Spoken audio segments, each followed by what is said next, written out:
আচ্ছা, এগুলো আপনাদের মন গড়া গল্প, এগুলো আমি বিশ্বাস করি না। এরকম দুই চারটা বাটপার ডেইলি পিড়ে আমি বাটপার গেলে আপনি ভালো ভালো টাকা দেন। সত্যি কথা বাবা, আমার কাছে কোনো টাকা পয়সা নাই।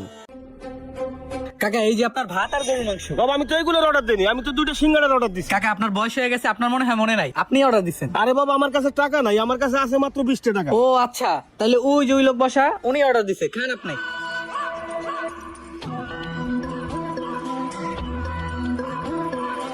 আচ্ছা কাকা খান, তাইলে আমি দই নিয়ে আসতেছি। আচ্ছা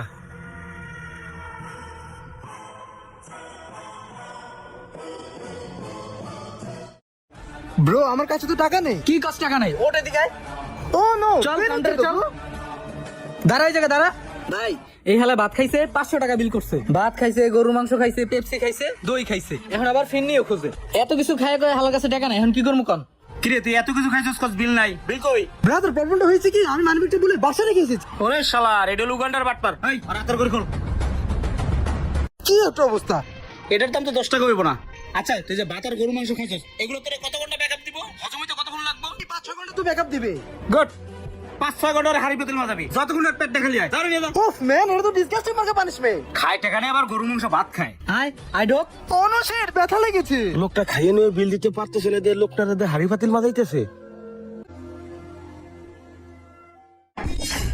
কিরে আমার ওই লোকটা গেল কই? বললা রে, এখন আমি বিল দেবো না কোনতে?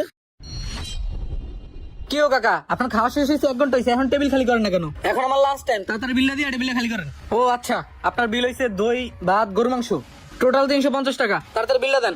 ও বাবা আমার কাছে তো টাকা নাই। টাকা নাই মানে? হেট মিয়া ফাইজলামি করেন। টাকা নাই তাহলে এতগুলো জিনিস খাইছেন কে? না মানে ও তার মানে দুইটাই বাটপার, ওইটা বাগতে পারছে তুমি বাগতে পারো নাই, তাই না? ওর বিল হচ্ছে 700, আপনার বিল হচ্ছে 350, 1050 টাকা। বাইর করেন বাইর করেন। সত্যি বাবা আমার কাছে কোনো টাকা নাই। টাকা নাই কোনো সমস্যা নাই, মাত্র একটার দিয়ে হাড়ি পেতিল মাথাইতাছি। আপনার তো বয়স হয়ে গেছে, আপনার নিয়ে আসলার কাছে বান্ধব। ওঠেন ওঠেন। এই রাব্বি, এই কি হইছে রে? এদিকে নিয়ে আয়। আইতাছি ভাই, চলেন কাউন্টারে চলেন। আহেন, দাঁড়ান এই জায়গায় দাঁড়ান। কি হইছে রে? ভাই এই এলাকায় মনে হয় আর ব্যবসা করুন যাইবো না, এই এলাকায় সিটার ব্যাপারে বইরা গেছে। যে খায় খায় অনেকই কয় টাকা নাই। এই যে এই কাকা 350 টাকা খাইছে, আর খালি খাই না, হ্যালো আরেকজন খাইছে 700 টাকা বিল করছে। ওই হালাই তো বাকছে, কাকা আর পলাইতে পারে নাই, কি করবো কন? কি হইছে স্যার? দুইজন মিলে খাই 1050 টাকা বিল করছে, খাই লাখ টাকা নাই। কারণটা কি? বাবা যে লোকটা ওই যে পলাইছে না, হ্যাঁ ইশারায় আমি খাইছি। ওনার ইশারায় খাইছেন, উনি গেছে কই? বাবা সত্যি কথা বাবা, ও লোকটার আমি চিনি না, তাহলে ঘটনাটা শোনেন। কি হইছে স্যার? হইছে কি বাবা, আমি আজ 3 দিন ধরে না খাওয়া। আমি আইছি যশোর জিনেই দেখতে আমার ফুলার খোঁজে। ফুলাটা গার্মেন্টসে চাকরি করে, ফোন দিছি তো ফোনটা ধরে নাই। মনে হয় বিকেলে ফোন ধরবে না, পেটে দানা পানি কিছু নাই তো, তাই মাথা ঘুরে পড়ে গেছে। কিছু মনে করেন না বাবা। আচ্ছা আমি হোটেলে খাইতে যাইতেছি তো, চলেন আমার সাথে খাইবেন। বাবা তুমি আমারে খাওয়াবা? হ্যাঁ চলেন। আচ্ছা চলো। বাবা সবই তো শুনলেন। চাচা, এগুলো আপনাদের মন গড়া গল্প, এগুলো আমি বিশ্বাস করি না। এরকম দুই চারটা বাটপার ডেইলি পিড়ে আমি বাটপার গেলে আপনি ভালো ভালো টাকা দেন। সত্যি কথা বাবা, আমার কাছে কোনো টাকা পয়সা নাই। এই ভালো কথা কাজ হবে না, পিছনে বাঞ্চা যাবেন।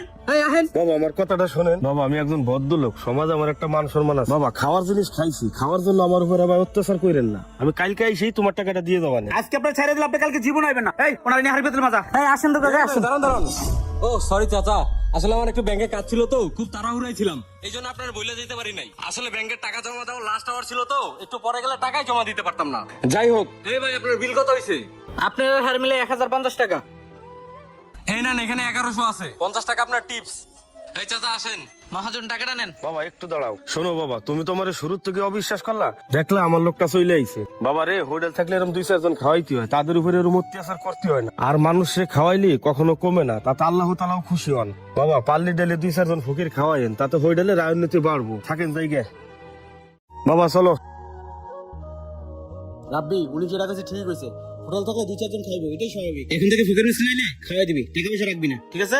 ঠিক আছে ভাই। যা কাজ কর।